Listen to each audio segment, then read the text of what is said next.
Hello et bienvenue. Aujourd'hui, je te propose une petite réflexion sur le sens que l'on peut donner à sa vie.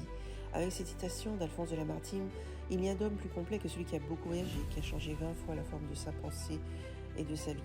Au fond, tu sais exactement ce que ça veut dire. C'est pas juste une ode aux grands voyageurs, c'est aussi une invitation à vivre pleinement sa vie, même si elle fait mal. Changer sa vie, trop souvent, on croit que c'est une vie réussie. Avoir une vie, c'est une ligne droite. Mais en fait, la vérité, c'est que la richesse intérieure, elle se construit avec énormément de virages et peut-être même d'accidents. Dans les remises en question, dans les chutes, dans les accidents, comme je le dis parfois, c'est là que l'on change de perspective et c'est également comme cela que l'on peut se relever différemment et qu'on devient en quelque sorte un peu plus soi-même. Oui, il s'agit aussi également d'aller jusqu'au bout, même si ça fait mal.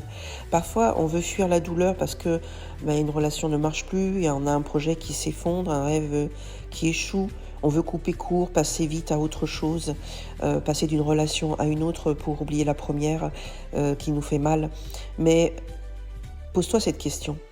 Et si j'allais jusqu'au bout de cette relation, par exemple, et si c'était vraiment ça ma libération?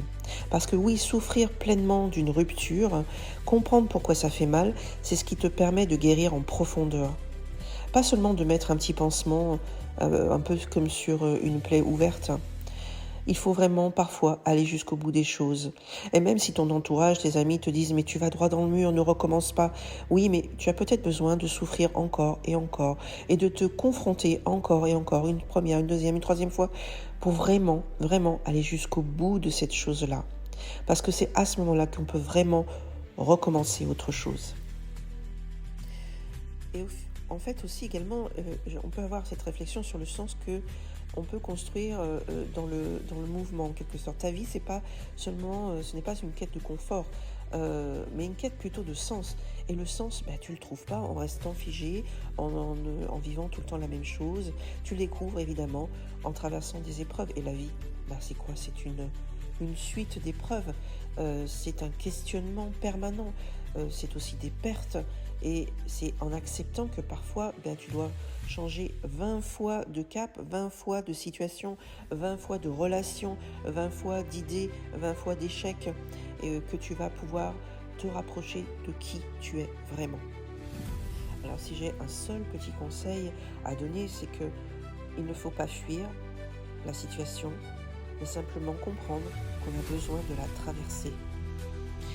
Traverser une situation parce qu'on n'est pas parfait, parce qu'on a besoin d'avoir aimé, d'avoir perdu parfois, d'avoir compris aussi les choses, d'avoir pardonné et de recommencer. Alors vas-y, même si tu tombes, même si c'est difficile, va jusqu'au bout de tes rêves, aime, souffre, mais va jusqu'au bout. Parce que c'est là et seulement là que commence ta liberté et ta reconstruction peut-être. Si ce que je viens de te dire, ça te parle, n'hésite pas à partager cela à quelqu'un autour de toi qui en a besoin ou simplement pour toi-même.